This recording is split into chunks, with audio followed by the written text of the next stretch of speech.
Well, we're getting to that point in the Toronto Blue Jays offseason here where we're going to do some player in reviews, and we're going to start with all the players that were traded in this 2024 season.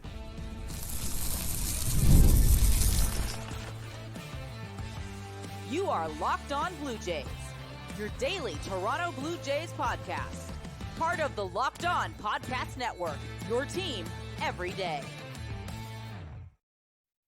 Welcome back to Locked On Blue Jays. Thank you for making Locked On Blue Jays your first listen every day. We are free and available wherever you get your podcasts and on YouTube. Part of the Locked On Podcast Network, your team every day.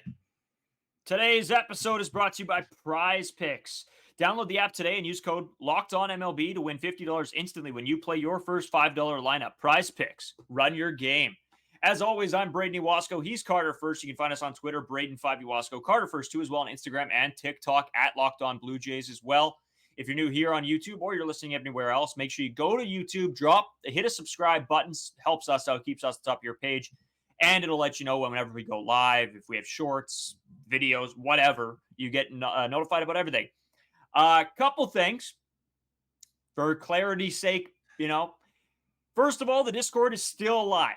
Link is in the description. You can join the Discord, talk to us about Blue Jay stuff any time of day, whenever you guys want. You got questions, you got anything, we'll talk about it. Then we used to have a shop available with some stuff. There was copyright issues. I mean, shop 2, Locked On Blue Jays boys, none. It's just where we're at. It's deactivated.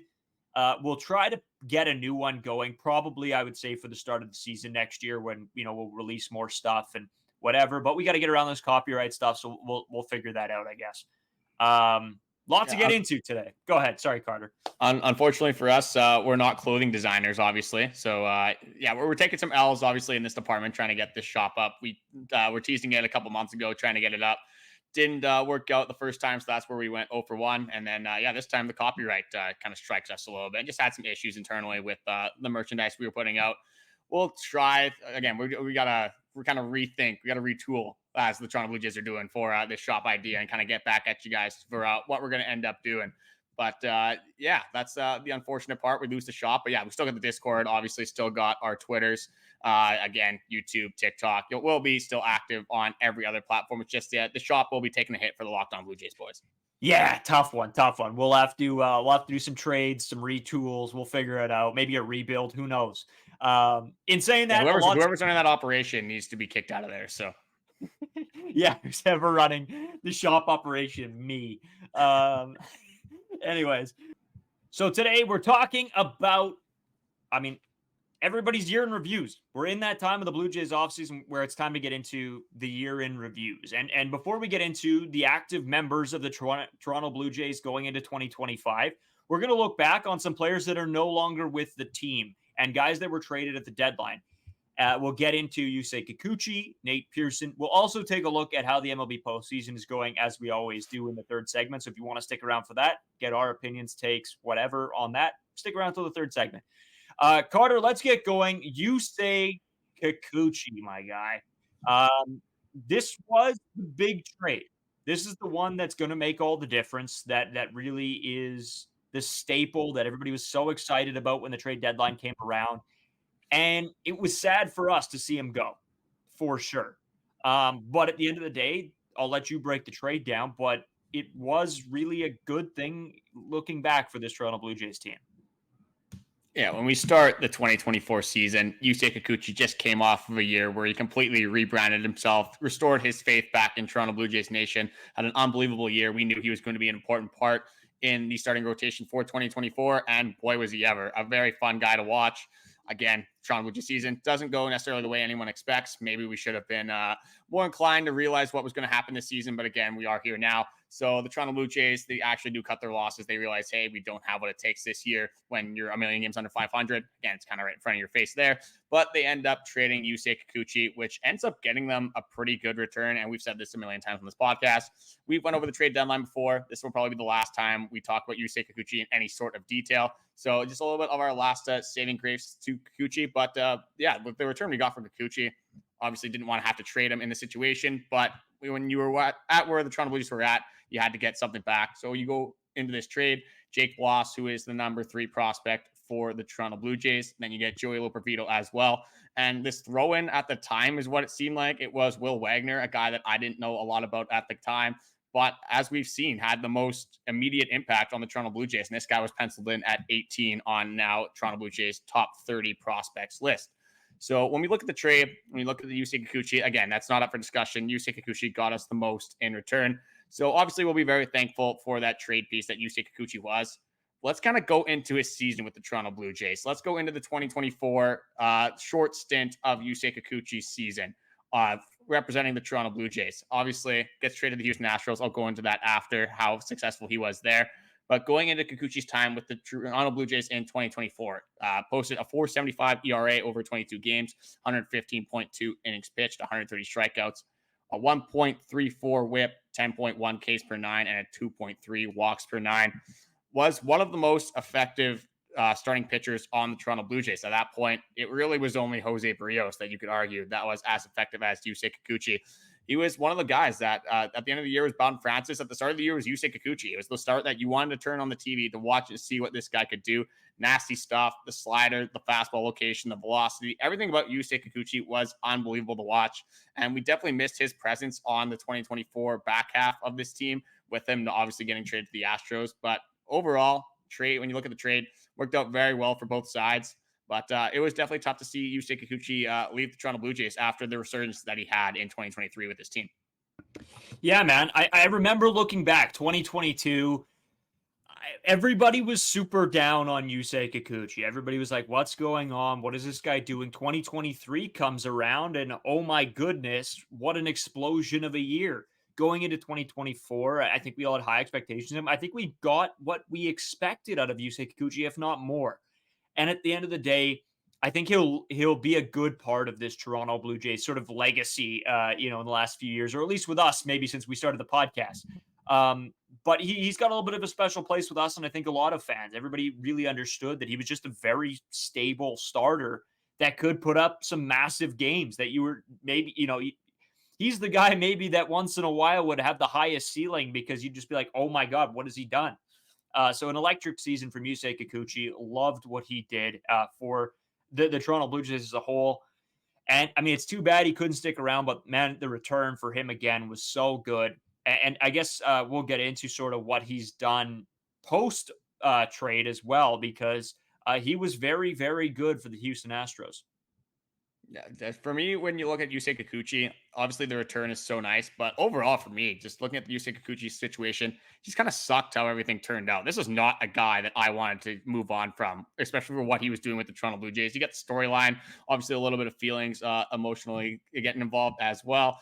But Yusei Kikuchi, again, for the team, it didn't really make a lot of sense. You have Bowden Francis, Alek Manoah, Jake Bloss now. There was a direction this team was going. Yusei Kikuchi being a guy that, again, maybe this is Yusei Kikuchi's prime right now. That's definitely a debate. One of the best seasons that he's had of his career last season and this season as well.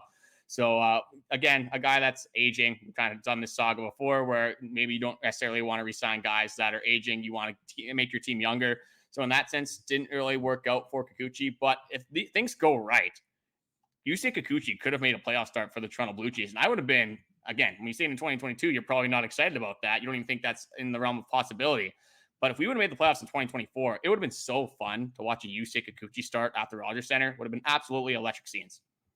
Yeah, man. I mean, that's sort of the problem, right? Is that we never really got to see what a stellar Yusei Kikuchi would be in the playoffs, and it's very upsetting. I mean, you even look at the Houston Astros, who didn't use Yusei Kikuchi. They don't know what it's like either in the postseason. So I think it was an absolute waste on their behalf. I think he's a guy that going into the postseason, the Houston Astros. I mean, what did they win? 9 of 10 games, Carter. The Houston Astros. When Yusei Kikuchi started the games, and they go into the postseason with him on an absolute what seemed like an insanity run, and then don't pitch him in the playoffs. I understand they probably wanted to roll with their guys that were, have been with them all season. But at the end of the day, you make those trades to make those trades, and it just didn't happen. I don't know, man. Too bad for them, I guess. It just didn't make a lot of sense. When we go back to the trade deadline, when you look at one of the pieces that was the biggest pieces moved at the deadline, for the pitching side of it, you got Jack Flaherty going from the Tigers to the Dodgers, just crazy how that worked out and where obviously the way fruition worked and the future played out. The Tigers made the playoffs. The Dodgers also made the playoffs. So Jack Flaherty was going to be playing baseball no matter what in the postseason. And then, Yusei Kikuchi and Flaherty were the two. And you make a big move. You try to bolster your pitching rotation.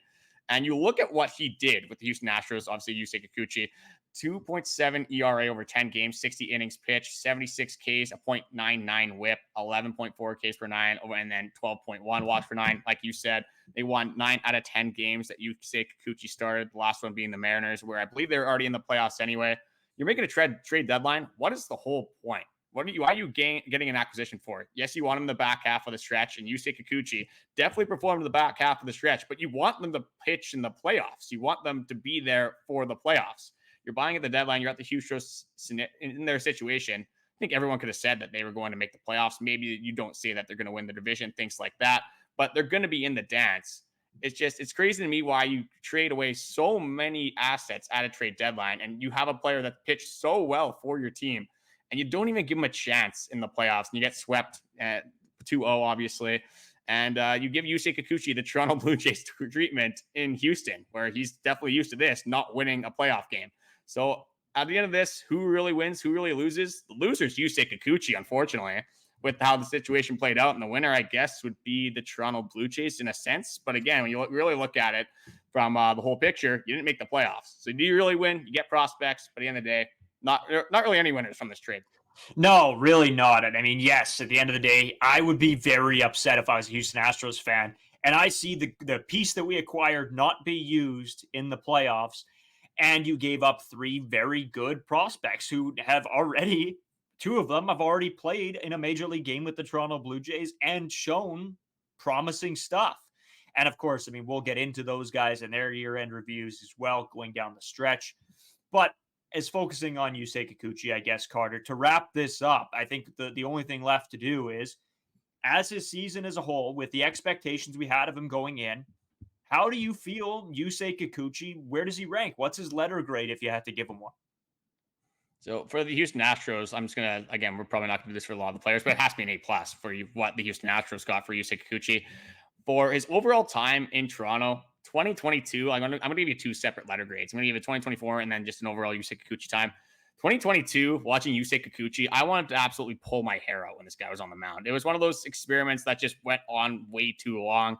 One of those things that we saw that Yusei Kikuchi probably shouldn't be pitching at the major league level in 2022, where they let it go, just kind of like the George Springer thing in 2024. Made me feel not great, to say the least. I could have said it a bunch of different ways, but I didn't feel good about Yusei Kikuchi taking the mound in 2022. 2023, Pete Walker and company, the guys he's working with in the offseason, completely changed Yusei Kikuchi around.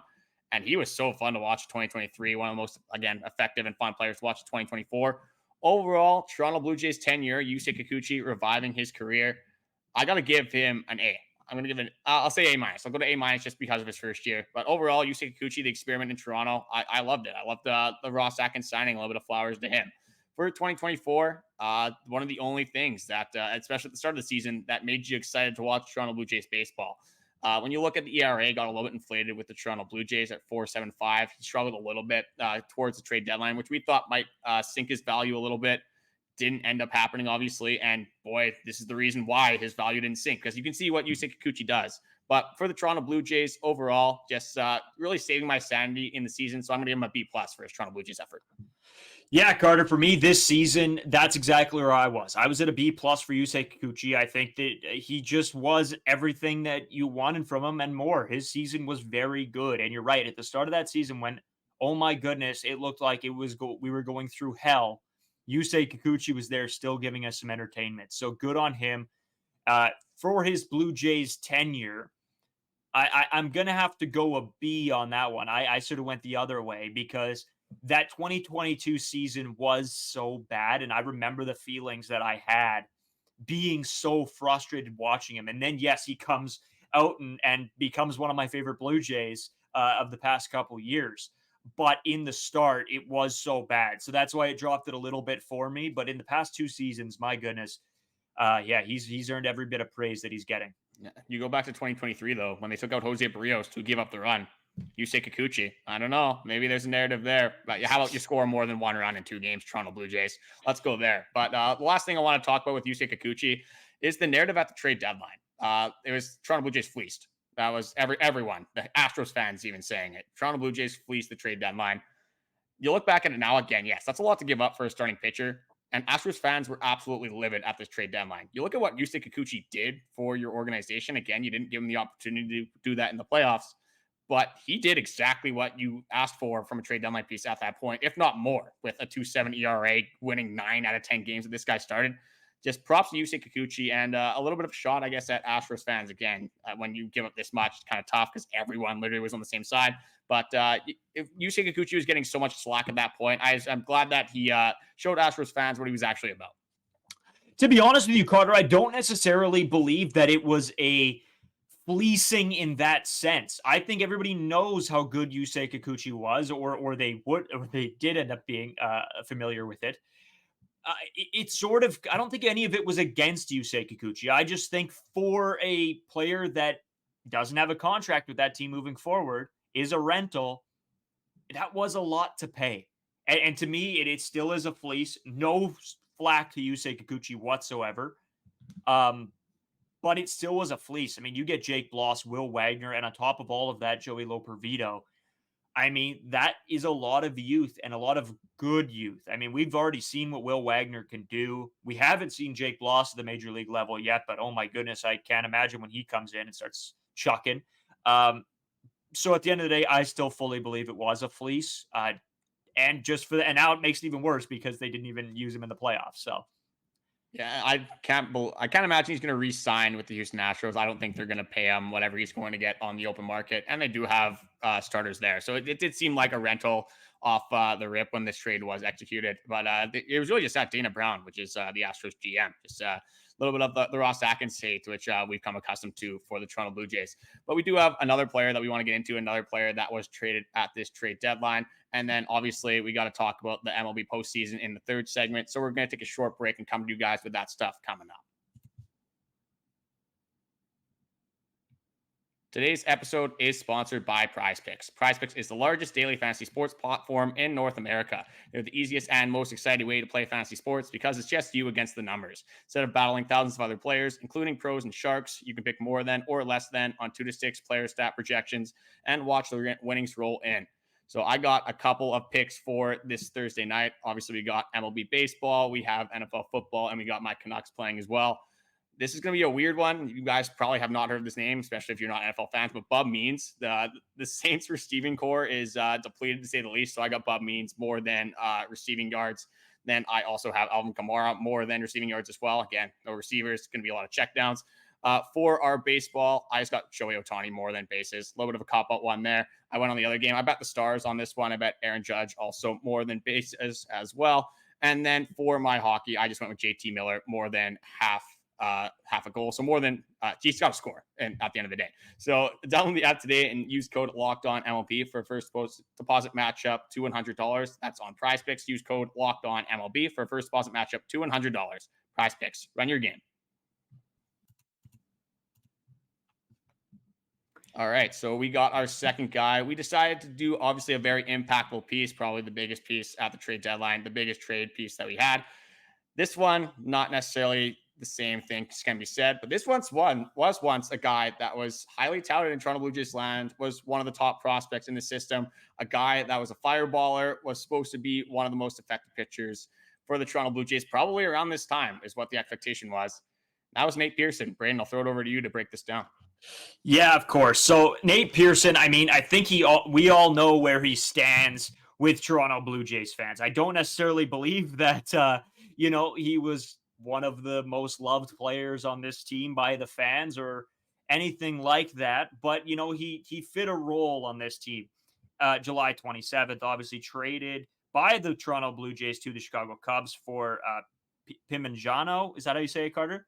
And then I have to read the name. Yeah, and Josh Rivera is how I would pronounce it. But yeah, a guy that again, he's on the top prospect list. He's at 21. Rivera being at 29. We'll have to see how it works out, but I obviously have not seen them at the major league level yet. Yeah, it's hard to make any judgments on these two guys. I mean, two guys that, you get for Nate Pearson, you don't necessarily expect anything, but in the off chance that they do end up on this Toronto Blue Jays team, It'll be exciting to see sort of what that Nate Pearson trade comes back to be. Just to go over his stats with the Toronto Blue Jays this season, obviously had a iffy year out of the pen. I think it was very up and down. Some games he looked really good. I thought, oh, maybe this is the year of Nate Pearson. And then other times it would be like, oh my goodness, can this guy see the catcher? And so he ends with a 5.63 ERA he pitched 40 innings, 45 hits, 26 earned runs, or 25 earned runs, 26 runs, 8 home runs given up. He walked 17 and ended with, sorry, I'm just trying to find his whip, a 1.550 whip. And so really you didn't expect a whole lot from Nate Pearson. Then he goes over to the Chicago Cubs, and we all thought that it was a whatever. We wouldn't really be hearing a lot from Nate Pearson. Well, turns out we were going to hear a lot from him, because his first game, he absolutely beanballs a guy. And that's the last sort of I paid attention to Nate Pearson. I thought it was going to be whatever. Now, Carter, I go back and I check out his stats with the Chicago Cubs, and surprisingly, very good. I don't know what happened. So again, didn't watch a lot of Chicago Cubs games, obviously. Ends with a 2.73 ERA with the Chicago Cubs, 19 games, and 26 and 1/3 innings pitched, 22 hits, 8 earned runs, 4 walks, 4 home runs, with a whip of 0.987. And this is the stat that sort of, opens my eyes a little bit. With the Toronto Blue Jays, he was getting 11.5 strikeouts per 9. With the Chicago Cubs, only a 7.9. But the walks were way down. With the Toronto Blue Jays, he was giving up 3.8 walks per 9. With the Chicago Cubs, only 1.4 walks per 9. So it's a big difference. And yes, it's innings for sure, right? It's less innings. You don't have that much time to have one of those blow-up starts or blow-up games. But with Nate Pearson, he obviously is trending in the right direction with the Chicago Cubs. And honestly, with a lot of these Blue Jays, at the end of the day, I'm still cheering for them. I still want them to do well. They were a part of this team for a long time, a lot of these guys. And so I really only hope the best for Nate Pearson. Yeah, I'm going to start with the trade. You go back to these prospects. When you're dealing with a reliever that hasn't really established himself in the league, you can't expect to get a crazy amount back with Piñango. I think his first name is Johendrick, if I have to guess. Like a little bit of an interesting name. Josh Rivera being the other one. Like one of those things that I can't imagine that they're going to amount to anything. But again, it's a lottery ticket. So again, you do win on lottery tickets once in a while. We haven't seen much from them in AA. Maybe that does work out. But for Nate Pearson, this is the classic bullpen experience right here. It's just you get a change of face, new scenery. You get a little bit of, again, different perspectives in your ear, and you start being effective once again. You saw it from Henny Cabrera coming to the Toronto Blue Jays, a very good example, being with the Cardinals, getting DFA'd, going to the Toronto Blue Jays, being effective. Nate Pearson, again, the stuff's always been there. This guy can throw 102 miles per hour with his fastball. This guy's got a pitching repertoire like a starting pitcher, slider, curveball. I think he's been throwing a splitter a little bit as well, mixing in that sinker. Again, when you have 5 pitches as a bullpen arm, when you have that kind of stuff, you're going to have your days where you're going to be on. Even if you aren't necessarily throwing your best pitches, when you're throwing 102, you have a lot more of an opportunity to make more mistakes throwing that velocity. So I knew a team was going to take a chance on Nate Pearson. I didn't necessarily think he would get traded. I was kind of shocked at that point when Nate Pearson was moving on from the Toronto Blue Jays. But a guy that's been in the system for a long time, appeared in the Jays in 2020, played a little bit in 2021, 2022, struggled with injuries, has struggled with command. This is just a classic, needed a new change of scenery, and he got those Chicago Cubs, and same with you. I just wish nothing from the best with Nate Pearson. If he ends up being one of the best relievers in baseball, thank God we won't have to see him much every year. That's where I'm at with it. Yeah, exactly. In saying that, Carter, I don't have a ton else on Nate Pearson. I mean, at this point, he was what he was. He's gone. It's not one of the pieces I'm going to be upset that he's, no longer a Toronto Blue Jay. It is what it is. I got one more thing if you're done. So I think we talked about this a little bit off camera. We were looking into Nate Pearson and his Chicago time. And you said he was making a start near the end of his tenure with the Chicago Cubs. So that makes me think they might want to work him back up as a starter, like kind of what they did with our boy Jordan Hicks going to the San Francisco Giants. So again, we've kind of seen this experiment, again, not as much in the major leagues, but in AAA. Nate Pearson, obviously, initially was brought up to be a starter.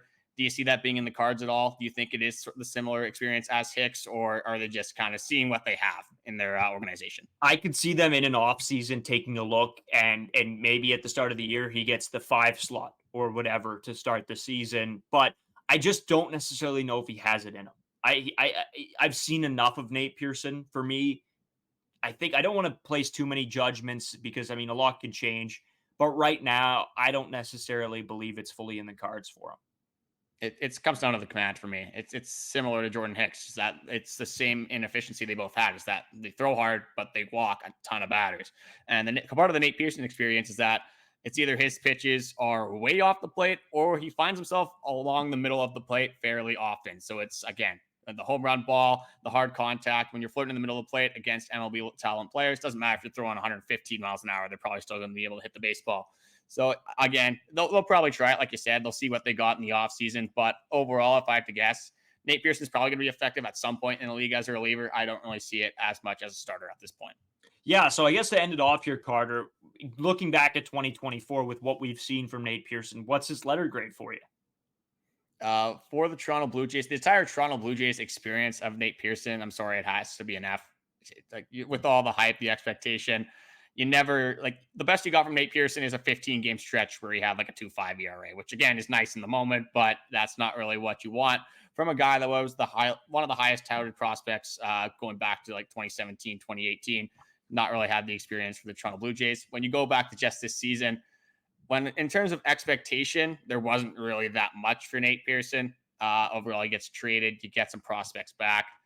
Not really moving the needle for me. I'm going to give it a C- for Nate Pearson. Yeah, and that's fair. I think for his Toronto Blue Jays experience, I don't want to give it an F because he was a piece for a while. Was he an effective piece? Not necessarily. I don't know if I'd go an F.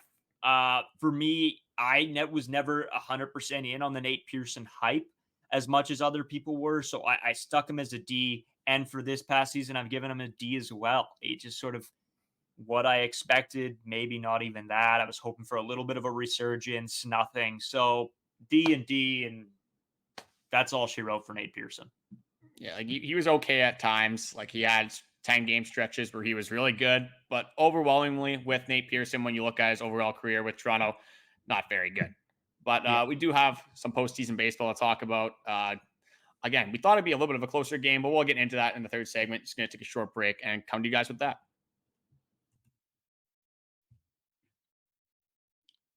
Today's episode brought to you by Hims. Your sex life is important, but your schedule is busy. You don't have time to go to the doctor's office and get treated for ED. Through Hims, you can get a personalized ED treatment without stepping foot outside your door. Hims is changing men's healthcare by providing you with access to affordable sexual health treatments from the comfort of your couch. Hims provides access to a range of doctor-trusted ED treatments like chewable hard mints and Viagra and Cialis and their genetics for up to 95% cheaper. The process is 100% online, so there's no need for uncomfortable doctor visits. Just answer a series of questions on their site, and a medical provider will determine the right treatment options. If prescribed, your medication ships directly to you in discreet packaging for free. No insurance is needed, and one low price covers everything from treatments to ongoing care. With hundreds of thousands of trusted subscribers, Hims can help you find the ED option that works for you. Start your free online visit today at hims.com/lockedon. That's HIMS.com/lockedon for your personalized ED treatment options.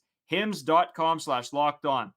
The products mentioned are chewable, compounded products which are not approved by or verified for safety and effectiveness by the FDA. Prescriptions require an online consultation with a healthcare provider who will determine if appropriate. Restrictions apply. See website for details and important safety information. Subscription required.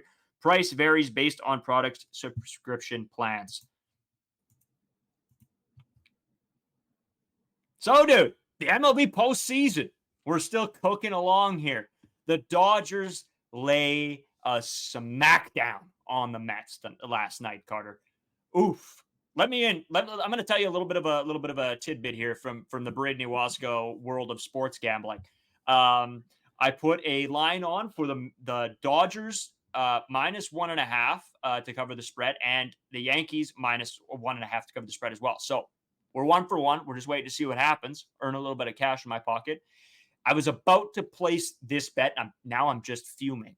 I placed a bet that Shohei Ohtani, or was going to place a bet that Shohei Ohtani hit anytime home run and Aaron Judge anytime home run. Shohei hit his today. So we'll see if I'm the fool or not. Yeah, you've been talking a lot about how you think it's going to be Dodgers Yankees. I really hope you're wrong. Like, I really want you to be wrong. I know we kind of went on a big tangent how we want to be New York and New York, which we do. But with every game, it's like this is the Dodgers winning 8-0 is how I expected the Mets and Dodgers series to go. I'm sorry to say it, but that's just where we're at. Like, you look at the lineups, it doesn't even match up. But again, when you look at Yankees and Dodgers, that's probably, for me, it's the Guardians and Dodgers, the most fun series. The Yankees Dodgers is going to be pretty fun of a series too. Like, I don't know who's actually going to win that game. If the Mets make it, I have this weird feeling that if it's the Yankees, they're going to absolutely run over the Mets, and then that's not going to be fun for anyone. If we're going to be Yankees World Series winner, they can do it in a sweeping fashion as well. It's just, again, I want to stop talking because it's making me my head kind of hurt just spewing Yankees positiveness. Yeah, but, dude. Yeah, the Shohei Ohtani stuff, just bad beat for you. Hopefully, for your sake with the MLB, just your favorite teams, and obviously the betting world, that Aaron Judge does not go back-to-back with another home run in this game. Yeah, I'm praying for it. I mean, it just sucks. Like, when you think about a bet and you're like, no, that's dumb. I'm not going to place that. What are the chances? And then one of them happens and you're just like having to sit there on pins and needles to see if you're a complete idiot or not.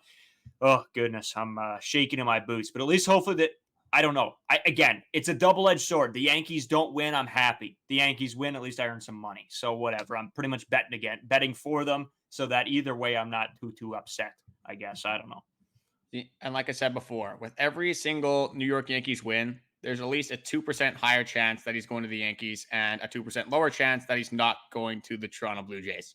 So I guess at this point, do we have any percentage left? It might be the argument. Is there anything left? Again, like we're going to break it down, obviously, as we get into the off season. But on the surface of it, you got Los Angeles that debatably are going to go to the World Series. Again, they still have some stuff to do versus the Toronto Blue Jays that finished 5th in the AL East. That's on the surface, it seems like a pretty easy choice for me. But we'll get into that when it happens. Maybe Juan Soto decides that he doesn't like Yankees fans because they're stuck up and they like to throw trash on the field. So there you go. That could also be a possibility as well. But Braden, you got anything else to add about this Dodgers and Mets kind of this beating? Again, we always talk about the MLB postseason. The Yankees didn't even play baseball, and we just went to hitting on the Yankees. That's kind of our cop out, I guess, on this podcast. Yeah, it's fair. I mean, we got to do it, right? If nobody else is going to, they'll call Braden Newalsko and Carter first. We'll throw some Yankees hate around. I hate watching the Yankees pretty heavily right now. I will say that. Yeah, I love it. You have to. In saying that, big episode coming tomorrow. We're going to be talking about our arbitration, what the contracts for Vlad and Bo, if extended, could look like. So make sure you tune into that. We have some information. We're going to try to break down what the projections are. What's the likelihood of them signing extensions? We'll talk all about that tomorrow. We appreciate you guys for making us your first listen every day. If you want to find a second listen, go check out Locked On MLB with host Paul Sullivan. Sully, he's our guy. We love the show. It's a blast. So go take a look there. He covers all the big storylines going on in the MLB. In saying that, Carter, anything else before we sort of kick out of here for the night? No, Bob means to the moon. Just hoping for a Canucks win. Again, more so fantasy and betting stuff, football. Again, Saints, Broncos don't really care too much. And then maybe the Canucks can actually get their first win of the season. So we're going for a bunch of wins, a Yankees loss. And then honestly, for the Dodgers Mets, I want the Mets to win. I want it to go 7, but we'll just kind of see what happens. I think the more I think about it, the more I kind of want the Dodgers to make it just so we have a good World Series. But I'll leave it at that. Thank you guys for watching, and we will be back with you guys tomorrow.